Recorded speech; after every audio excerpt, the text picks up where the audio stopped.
합리화의 함정에서 벗어나려면 이라는 제목으로 말씀을 전하겠습니다. 우리가 죄인 줄 알면서도 죄를 지을 때 거치는 과정이 있죠. 합리화입니다. 그러면 안 되는데 하면서도 어느새 합리화하고 있습니다. 이 정도쯤이야. 지금은 어쩔 수 없어. 이러면서 합리화의 함정에 빠지면서 그래서 우리가 기어이 죄를 실행에 옮기고 마는 것입니다. 이렇게 해보지 않은 분은 아마 안 계실 텐데 우리가 죄의 유혹을 이기고 주님 뜻대로 살아가기 위해서는 그래서 합리화의 함정에서 벗어나야 되는 것입니다. 예수님 당시의 유대인들은 율법을 왜곡시켜서 자기들이 죄 짓는 것을 합리화하고 있었습니다. 그런 그들에게 예수님께서 율법의 참 뜻을 말씀해 주셔서 합리화하지 않도록 그들을 일깨워 주고 계시는 것입니다. 이것은 오늘 우리에게도 마찬가지입니다. 우리는 무엇을 합리화하고 있는지, 어떻게 우리가 합리화하기를 벗어나서 하나님 뜻대로 살아갈 수 있을지 오늘 주님 말씀에 귀를 기울여 보시기를 바랍니다. 지난주일 본문에서는 예수님이 살인하지 말라는 제6계명을 가지고 말씀하셨는데 오늘 본문에서는 제7계명을 들어서 말씀하십니다. 27절 또 간음하지 말라 하였다는 것을 너희가 들었으나 성경에서 간음은 불륜을 비롯해서 부부 사이가 아닌데 성적 관계를 맺는 것이 다 간음인 것입니다. 하나님께서는 10계명의 제7계명으로 간음하지 말라고 명하셨습니다. 출애굽기 20장 14절 간음하지 말라. 이에 대해서 사람들은 남의 아내와 실제로 육체적으로 간음하지 않으면 죄가 아니라고 생각했습니다. 그러나 예수님은 그렇지 않다고 말씀하신 거죠. 28절 같이 읽습니다. 나는 너희에게 이르노니 음욕을 품고 여자를 보는 자마다 마음에 이미 간음하였느니라. 예수님께서는 음욕을 품고서 여자를 보고 있으면 이미 마음으로 간음을 한 거라고 하셨습니다. 남자든지 여자든지 음욕을 품고 이성을 바라보는 것이 마음으로 간음하는 것이라 말씀하신 것입니다. 물론 우리가 사람을 볼 때 예쁘네, 잘생겼네, 자연스럽게 느낄 수 있습니다. 본능적인 충동이나 호기심이 생길 수 있습니다. 그런 것은 자연스러운 현상입니다. 그런데 여기까지가 아니라 그것을 넘어서면 음욕인 것입니다. 더 나아가서 계속 음욕을 품고 이성을 바라보는 것은 마음으로 간음하는 것이라는 것입니다. 또 계속 상상을 이어간다면 그것은 마음으로 하는 간음이라는 것입니다. 이런 뜻이 10번째 계명에도 나타나 있는데요. 20장 출애굽기 20장 17절 내 이웃의 집을 탐내지 말라. 내 이웃의 아내나 그의 남종이나 그의 여종이나 그의 소나 그의 낙이나 무릇 내 이웃의 소유를 탐내지 말라. 여기서 내 이웃의 아내를 탐내지 말라고 마음의 죄를 금하고 계시죠.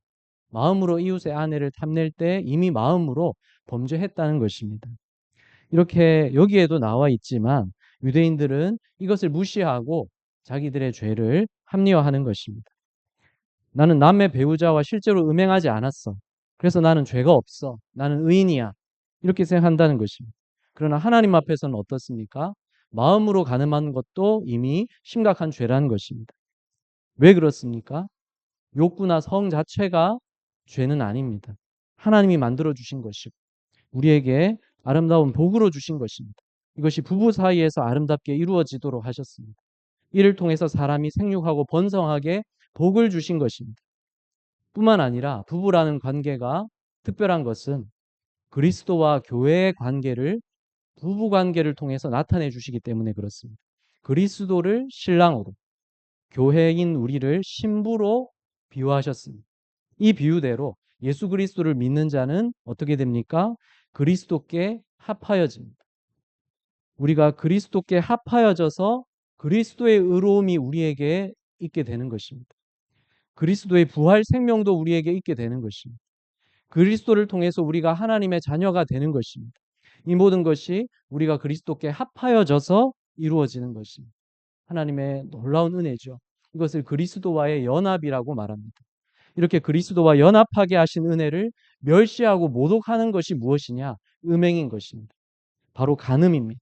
육체적으로 그렇게 하든지 마음으로 그렇게 하든지 마찬가지입니다. 물론 실제 행동으로 옮겼을 때는 더 큰 책임과 결과가 따릅니다.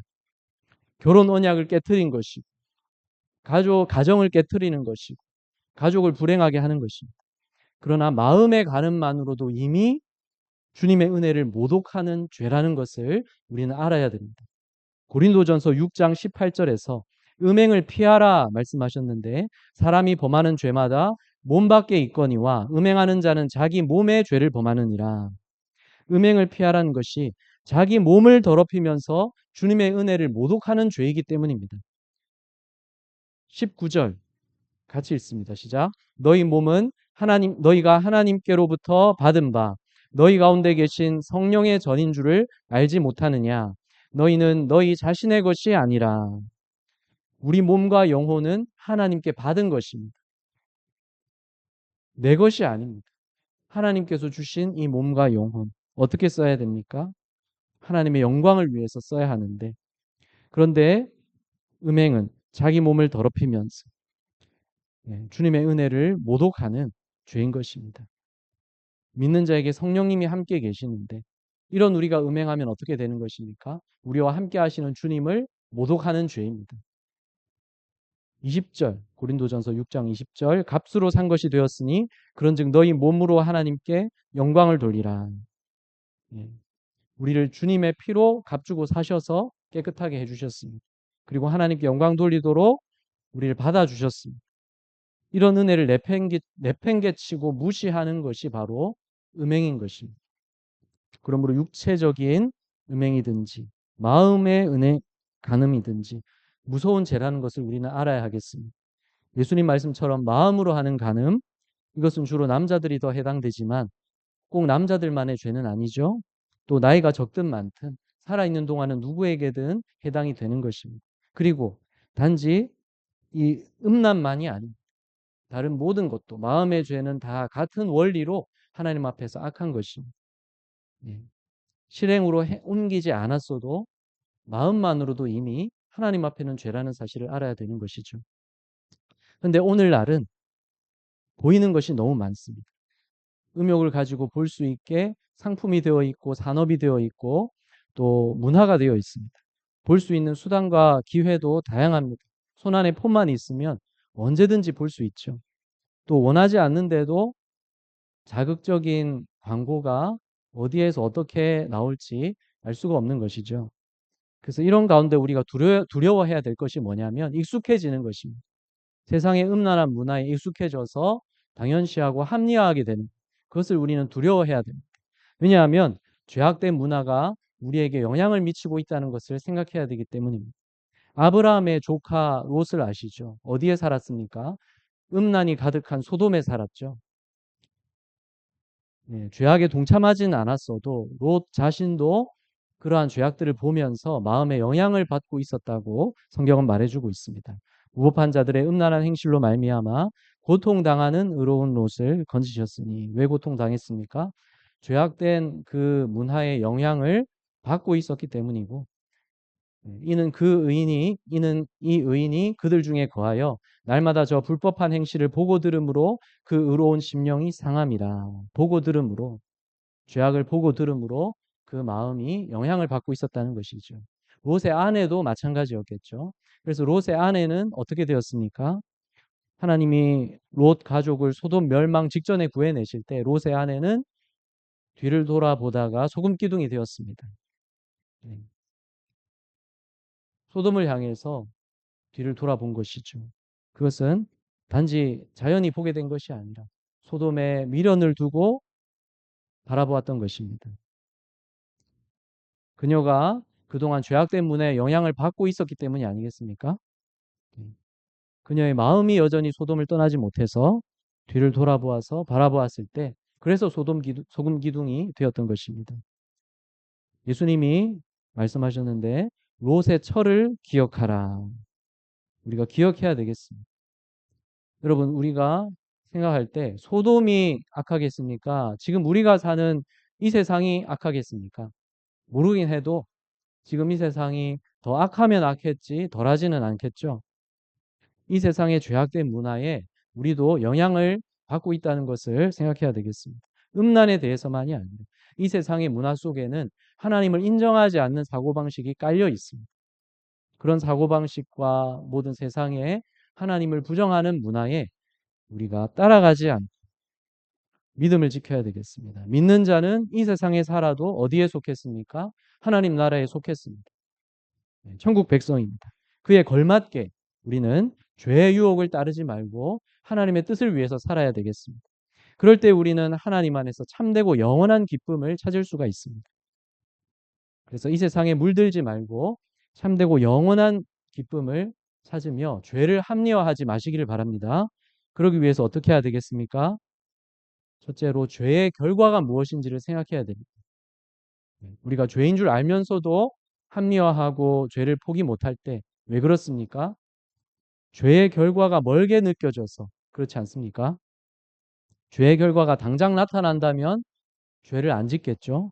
죄 지으면 곧바로 지옥 간다고 안다면 죄를 포기하겠죠. 과거에 신앙생활 하셨던 분들 중에 이렇게 얘기하시는 것을 들었는데 그때는 주일 예배 빠지면 지옥 가는 줄 알았어. 주일 예배 한 번만 빠져도 지옥 가는 줄 알았어. 그래서 목숨 걸고 주일을 지켰다는 것입니다. 교회 간다고 매를 맞든지 어떤 고생을 하든지 지옥 안 가려고 목숨 걸고 주일을 지켰다는 것입니다. 일종의 율법주의였다고 말할 수도 있겠죠.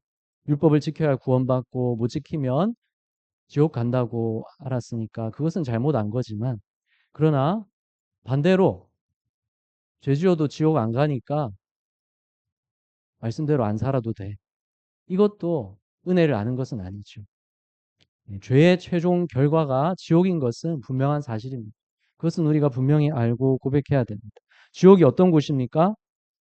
영원토록 불 가운데서 심판받는 곳입니다. 예수님께서 지옥 곧 꺼지지 않는 불 이렇게 말씀하셨는데요. 그리고 본문에서는 같이 읽습니다. 만일 내 오른 눈이 너로 실족하게 하거든 빼어내버리라. 내 백체 중 하나가 없어지고 온몸이 지옥에 던져지지 않는 것이 유익하며. 만일 오른 눈이 실족하게 하거든. 실족하게 한다는 것은 죄를 짓게 하고 넘어지게 한다는 뜻인데 만일 오른쪽 눈으로 자꾸 죄 짓게 된다면 차라리 빼버리는 게 낫다고 하셨습니다. 왜냐하면 그래서 지옥 가지 않을 수만 있다면 눈 하나가 없어지는 편이 훨씬 낫다고 하신 거죠. 다음으로 30절 또한 만일 내 오른손이 너로 실족하게 하거든 찍어내버리라. 내 백체 중 하나가 없어지고 온몸이 지옥에 던져지지 않는 것이 유익하니라. 만일 오른손으로 자꾸 죄짓게 된다면 차라리 잘라버리는 게 낫다는 것이죠. 그래서 지옥 가지 않을 수만 있다면 손 하나 없어지는 편이 훨씬 낫다는 것입니다. 그만큼 지옥은 두려운 곳입니다. 우리가 화상의 고통이 얼마나 심한지 생각해 본다면 영원한 지옥의 불을 어떻게 견디겠습니까? 그런데 예수님께서 밝혀주시는 율법의 참된 뜻에 따르면 지옥 갈 죄가 없는 사람이 아무도 없습니다. 화내고 미워하고 악한 말 하는 것, 다 지옥 갈 죄라고 말씀하셨죠. 또 마음으로 간음하는 것도 지옥 갈 죄라고 말씀하시는 것입니다. 그렇다면 원래 우리가 떨어질 곳은 어디라는 얘기입니까? 원래 우리가 떨어질 결과는 지옥이었다는 얘기죠. 그랬다면 어떻겠습니까? 만일에 예수님 말씀처럼 내 눈을 빼서 지옥 가지 않을 수만 있다면 누구든 그렇게 했을 거고 만일 내 손을 잘라서 지옥 가지 않을 수만 있다면 그렇게 했을 겁니다. 그러나 그렇게 한다 해도 실제로는 소용이 없는 거죠. 내 눈을 빼든 손을 자르든 내 죄의 값을 치를 수는 없습니다. 또 눈을 빼든 손을 자르든 그런다고 죄를 멈추게 되는 것도 아닙니다. 실제로 역사 속에서 이 말씀대로 자기 몸에 행한 사람들도 있다고 하는데요. 그런다고 죄를 안 짓게 됩니까? 터무니없는 것이죠. 한 손이 없든지 한 눈이 없든지 우리는 계속해서 죄를 짓게 될 것입니다. 그러면 우리에게 필요한 것은 뭡니까? 예수님이 하신 말씀은 실제로 눈을 빼라는 것이 아니고 실제로 손을 자르라는 뜻이 아니죠. 절대로 지옥 가면 안 된다는 뜻이고 반드시 구원받아야 된다는 뜻입니다. 눈이 없어지더라도 구원을 받아야 된다는 뜻이고 차라리 한 손이 없어지더라도 구원을 받아야 된다는 뜻입니다. 우리 죄는 다 지옥 갈 죄이고 그래서 우리가 떨어질 곳은 원래 지옥이었는데 그런데 그 결과를 벗어나서 구원받는 것이 어떻게 가능한 것입니까? 내 죄의 무서운 결과를 예수님이 대신 받아주셨기 때문입니다. 예수님이 대신 십자가에서 내 죄를 짊어지시고 저주와 형벌을 예수님이 받아주셨기 때문입니다. 그래서 주님을 믿는 내가 죄의 결과에서 벗어나게 해주신 것입니다. 대신 십자가 보혈로 내 죄를 씻어주시고 의롭다함을 받게 해주셨습니다. 하나님의 자녀로 나를 세워가고 계십니다. 마침내 승리하고 주님의 영광이 나타나도록 붙들어서 이끌어주고 계십니다. 죄의 결과가 여러분에게 멀게 느껴질 때 이것을 생각하시기 바랍니다. 이 그림을 왜 넣었냐면 위에 보이는 이 남자가 예수님 손에 직접 못을 받고 있는 그림이지 않습니까? 그래서 넣었습니다. 이것을 생각하십시오. 내 죄의 결과를 예수님이 당하신 것. 그래서 내가 죄의 결과에서 벗어날 수 있게 된 거고, 그래서 구원을 받은 것입니다. 십자가에서 주님을 아프게 한 것이 나의 모든 죄이기 때문에 그렇습니다. 이것을 생각하며 이제 우리가 할 일은 주님을 아프게 한 내 죄와 모든 정욕, 미움, 탐심 이것들을 십자가에 못 박는 것입니다. 이것들을 처리하는 것입니다. 이것들을 버리는 것입니다. 같이 읽겠습니다. 시작. 그러므로 땅에 있는 지체를 죽이라. 곧 음란과 부정과 사욕과 악한 정욕과 탐심이니 탐심은 우상 숭배니라. 예. 우리가 할 일은 육신의 한 부분을 없애는 것이 아니라 마음의 죄악을 처리하고 버리는 것입니다. 또다시 우리가 무너지더라도 우리의 연약함과 죄악됨을 보더라도 하나님의 은혜가 우리를 이끌고 있습니다. 그로 인해서 우리가 넘어져도 주님 은혜를 더 깨닫게 하시고 주님을 더 사랑하게 하시고 주님을 더 따르도록 만들어 가십니다. 이게 은혜고 이게 승리입니다. 예. 내 죄의 결과를 예수님이 대신 당하셨다는 것을 생각하십시오. 그래서 죄를 합리화하지 말고 주님을 위해서 살아가는 우리가 됩시다. 예. 두 번째로 진정한 기쁨을 우리는 추구하며 살아야 되겠습니다.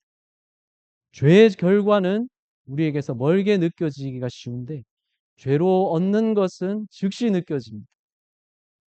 그래서 우리는 죄를 지으면 내 마음에 기쁘고 좋아서 죄를 짓는 것입니다. 그래서 자꾸 넘어집니다. 죄인 줄 알면서 죄를 합리화합니다. 그렇지만 죄로 얻는 것이 우리에게 만족을 줍니까? 만족을 주지 않습니다. 계속 죄를 찾게 하고 주님에게서 멀어지게 합니다. 예, 중독과 같습니다.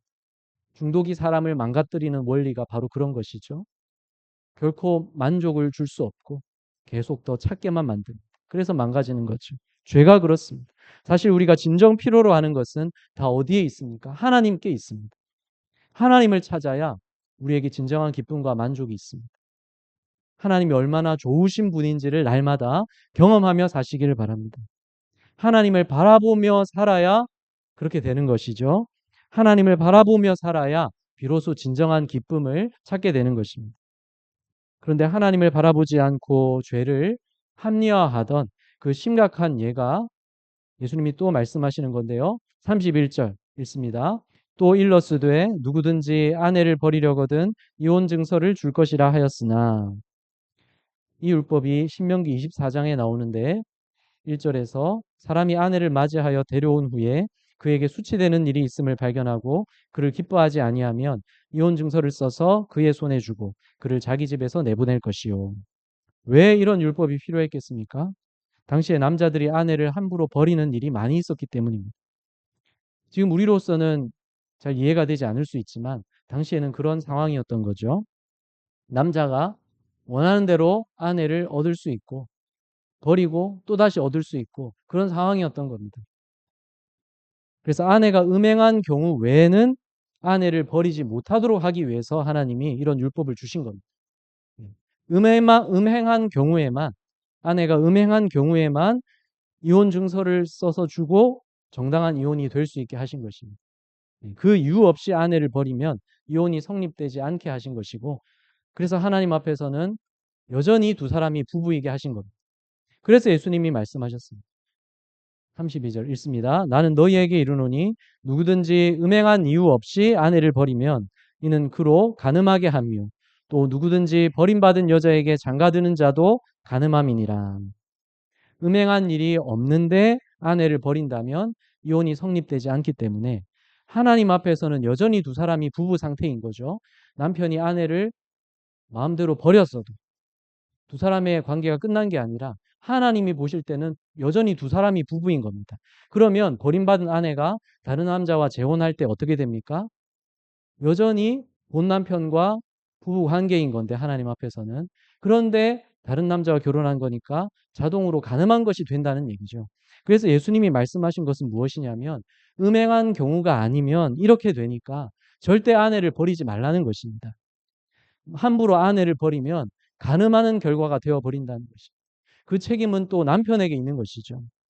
당시의 남자들은 어느 정도였냐면 아내에게 실증이 나면 이혼을 하기 원하고 아내를 바꾸기 원했는데 제가 생각해 보니까 어떻게 보면 마치 자동차를 사듯이 자동차를 사야 되는데 이 차를 사면 절대로 앞으로 차를 바꿀 수 없고 이 차만 평생 타야 됩니다. 이러면 그러면 나 안 살래요.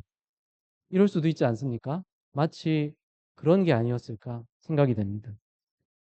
아내를 얼마든지 구할 수 있는 상황이었기 때문입니다. 그래서 아내가 음행한 일이 없는데도 합리화하기 위해서, 이혼하는 걸 합리화하기 위해서 율법을 왜곡시켰는데요.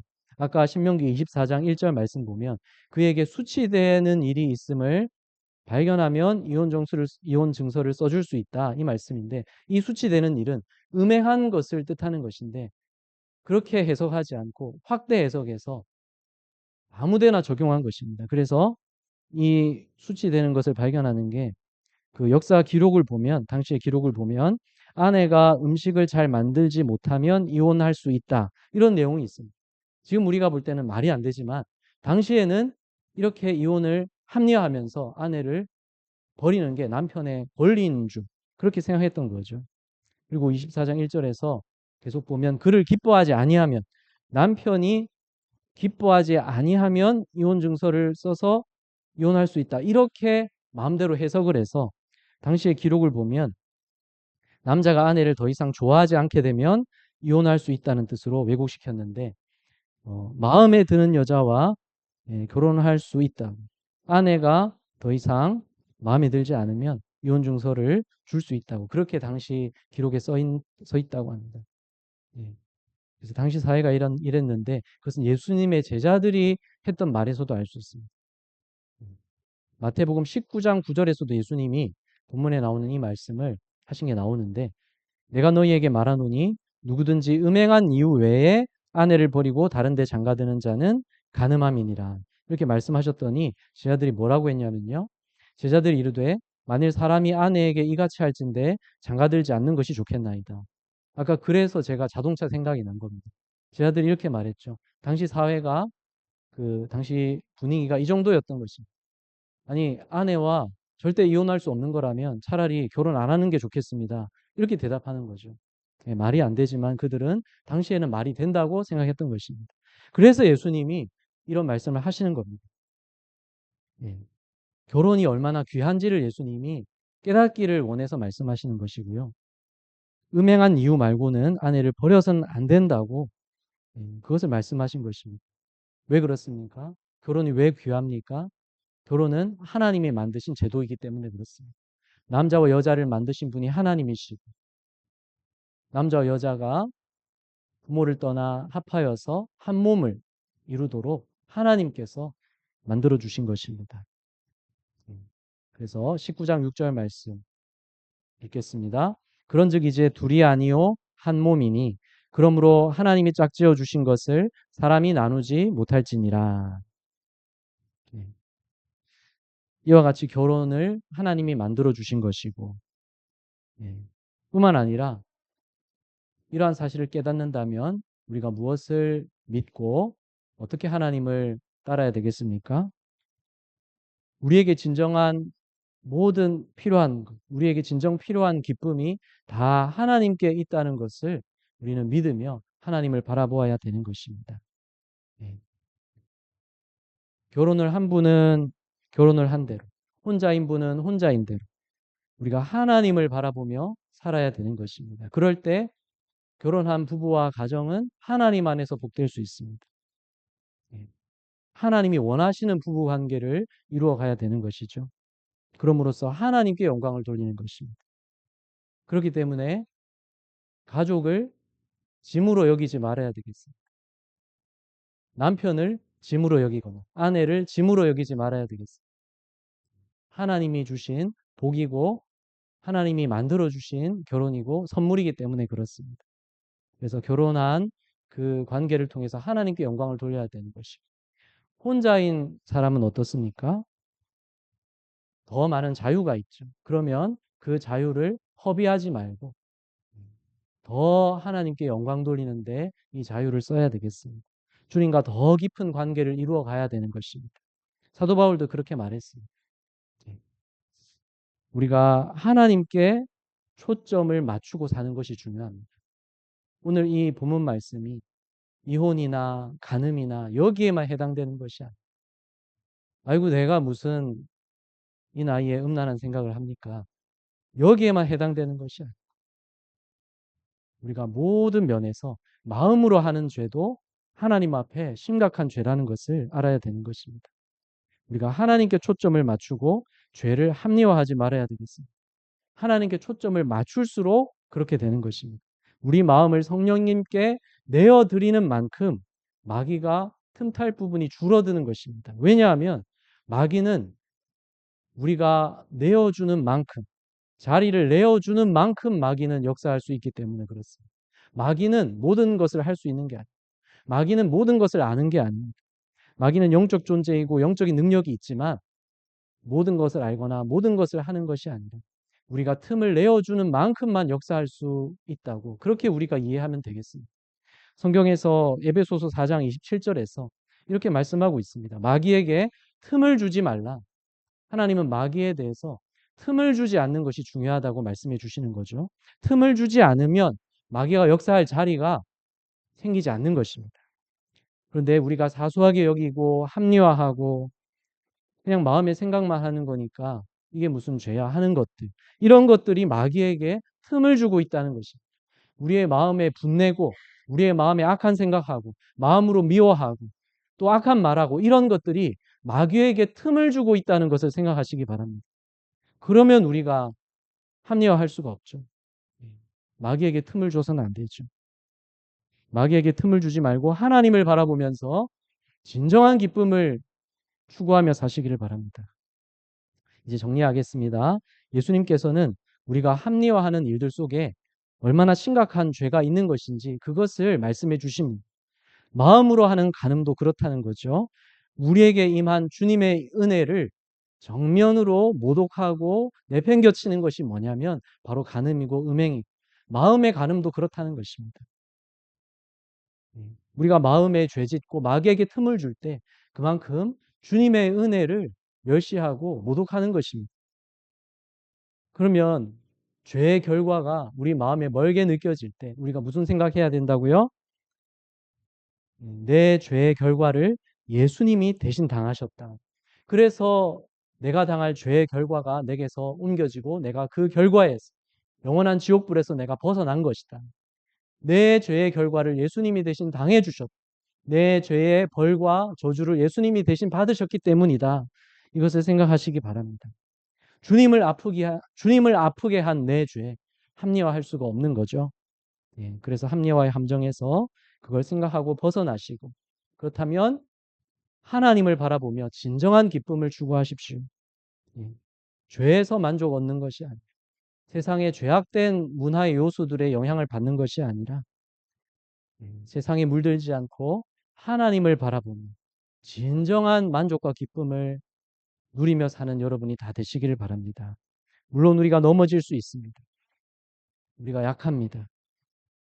그렇지만 그럴 때마다 주님의 은혜를 더 깨닫게 하실 거고 주님을 더 사랑하게 하실 거고 주님을 더 따를 수 있게 우리를 붙드셔서 인도하고 계시는 중입니다. 이 은혜와 승리만을 경험하며 사시기를 바랍니다. 기도하겠습니다.